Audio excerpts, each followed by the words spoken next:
할렐루야. 오늘도 복되고 귀한 새벽 기도의 자리에 나온 성도님들을 환영하고 축복합니다. 2025년 2월 13일 목요일 새벽 기도회를 시작합니다. 오늘 우리에게 주신 하나님의 말씀은 누가복음 2장 41절부터 52절까지 말씀입니다.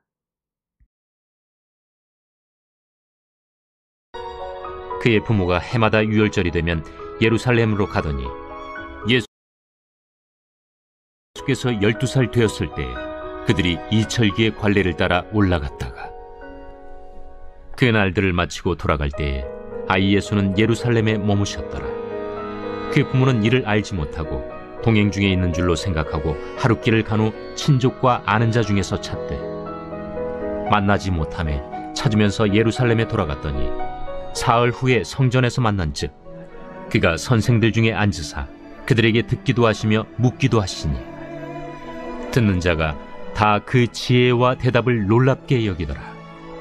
그의 부모가 보고 놀라며 그의 어머니는 이르되 아이야, 어찌하여 우리에게 이렇게 하였느냐? 보라, 내 아버지와 내가 근심하여 너를 찾았노라. 어찌하여 나를 찾으셨나이까? 내가 내 아버지 집에 있어야 될 줄을 알지 못하셨나이까? 그의 부모가 그가 하신 말씀을 깨닫지 못하더라. 예수께서 함께 내려가사 나사렛에 이르러 순종하여 받드시더라. 그 어머니는 이 모든 말을 마음에 두니라. 예수는 지혜와 키가 자라가며 하나님과 사람에게 더욱 사랑스러워 가시더라.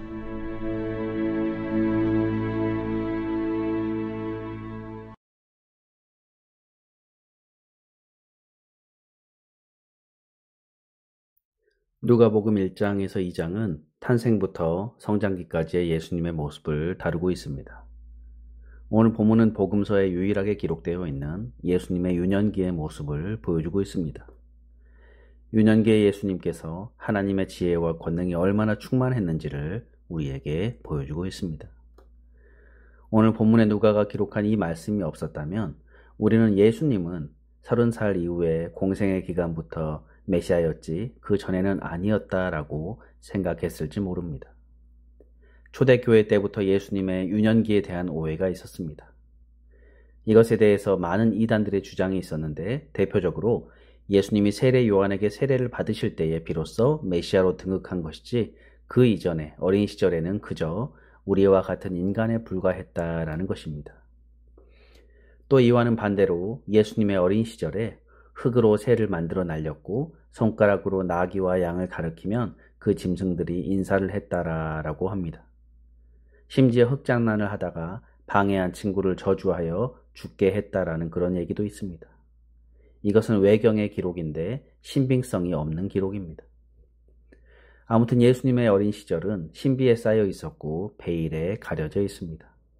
그래서 오늘 본문이 없었다라면 우리는 어떤 식으로든 예수님의 유년 시절을 잘못 오해했을 수 있습니다. 그렇지만 오늘 본문은 예수님의 어린 시절의 모습을 잘 보여주고 있습니다. 41절 42절에 그의 부모가 해마다 유월절이 되면 예루살렘으로 가더니 예수님께서 12살 되었을 때에 그들이 이 절기의 관례를 따라 올라갔다가라고 말씀하죠. 유월절은 유대인들의 가장 중요한 명절입니다. 로마 전역에 흩어진 이스라엘 백성들 중 남자들은 이 유월절을 지키기 위해서 예루살렘으로 와야 하는 관례가 있었습니다.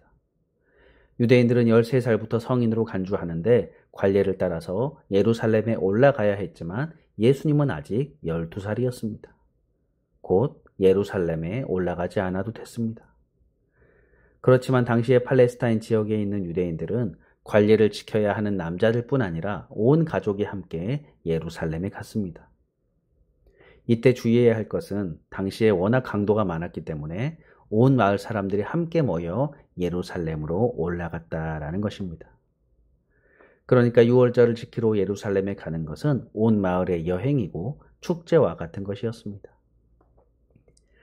예수님의 고향인 나사렛에서 예루살렘까지는 약 150km 정도의 거리입니다. 이때 한 마을의 아이들까지 무리를 지어서 그 다음에 여인들이 무리를 지고 또 그 뒤를 남자들의 무리가 뒤따르게 됩니다. 그러니까 예수님의 부모들이 예수님이 없어진 것도 모르고 하루가 지나서야 알게 되었다라는 것도 이해가 되는 부분입니다. 그러면 도대체 소년 예수님은 어디에 갔습니까? 43절에 그 날들을 마치고 돌아갈 때에 아기 예수는 예루살렘에 머무셨더라. 그 부모는 이를 알지 못하고 라고 말씀하죠. 예수님은 부모와 마을 사람들과 함께 떠나지 않고 예루살렘에 머무셨습니다. 예수님이 아주 어린 나이였다면 아버지와 어머니의 손에 이끌려 다시 나사렛으로 갔겠지만 어느 정도 큰 예수님은 독자적으로 행동하였던 거죠. 예수님이 없어진 것을 안 요셉과 마리아는 예루살렘으로 돌아가며 이 사람 저 사람에게 묻고 찾았습니다. 그러다가 3일 만에 예수님을 다시 만나게 됩니다. 그렇다면 예수님은 그동안 어디서 무엇을 하고 있었습니까? 46, 47절에 사흘 후에 성전에서 만난즉 그가 선생들 중에 앉으사 그들에게 듣기도 하시며 묻기도 하시니 듣는 자가 다 그 지혜와 대답을 놀랍게 여기더라.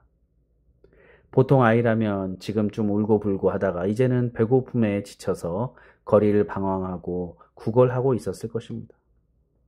그런데 예수님은 놀랍게도 성전에 앉아서 랍비들과 이야기를 나누고 있었습니다.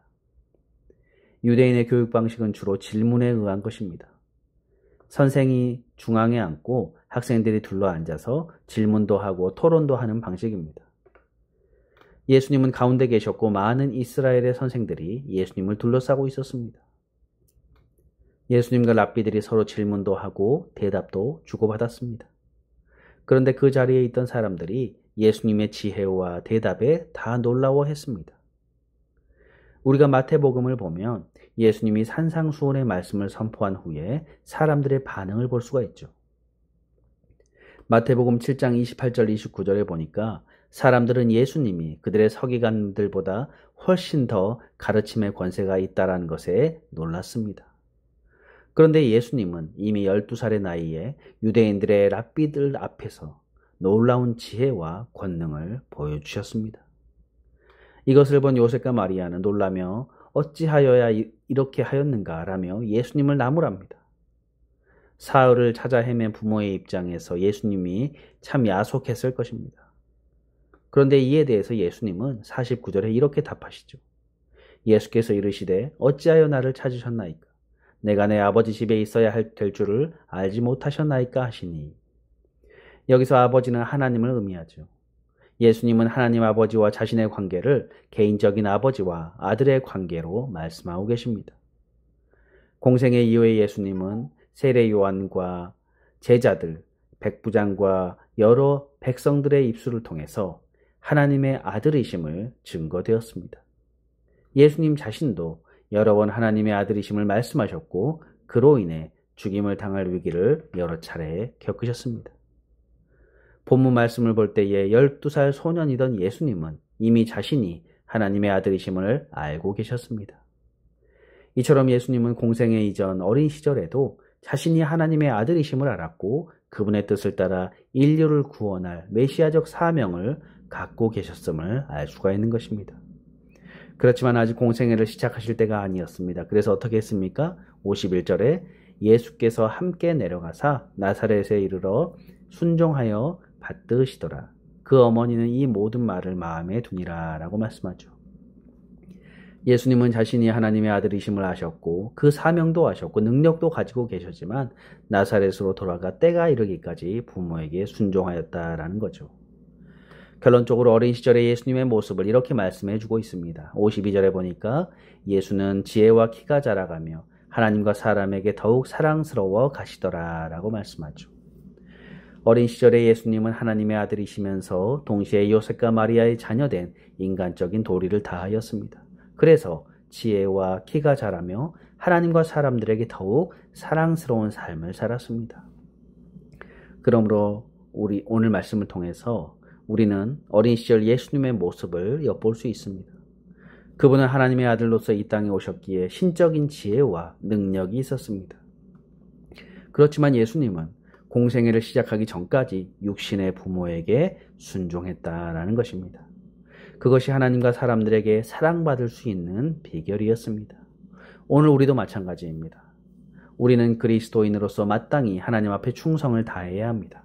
그리고 또한 오늘 우리는 각자의 삶의 자리에서 육신의 도리, 인간적인 도리를 다해야 합니다. 육신의 부모를 잘 섬기고 순종해야 할 뿐 아니라 또한 부모로서 자녀들을 위해서 희생해야 합니다. 직장에서도 마찬가지이죠. 사람들과의 관계에서도 우리는 우리가 해야 할 도리를 잘 감당해야 하는 것입니다.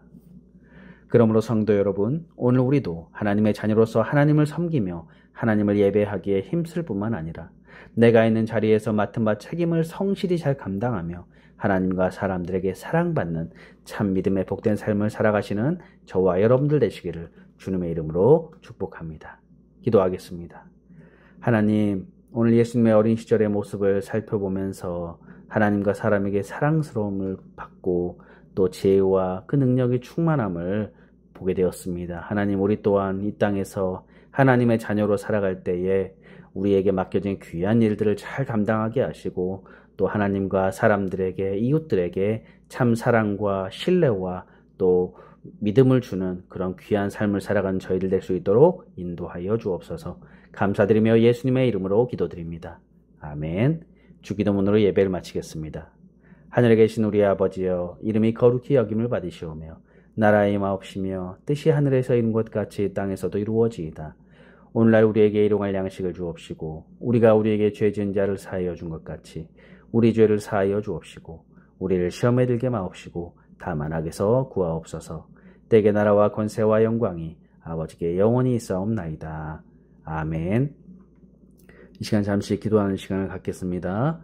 먼저 말씀을 생각하면서 하나님께서 오늘 예수님의 어린 시절의 모습을 우리에게 또 말씀하여 주셨습니다. 하나님, 예수님도 많은 사람들에게 또 하나님께 사랑받으며 또 이 지혜와 키가 자라셨던 것처럼 우리 또한 이 땅에서의 삶을 하나님 보내주신 귀한 도구로서 우리가 또 순종하며 또 헌신하며 또 사랑하며 사는 저희를 되게 해달라고 기도하시고, 두 번째로 우리 갈보리 교회와 또 주일 예배, 새벽 예배, 또 우리 성도님들 가정과 또 건강과 또 자녀들을 위해서 또 주변의 이웃들을 위해서 함께 이 시간 기도하겠습니다.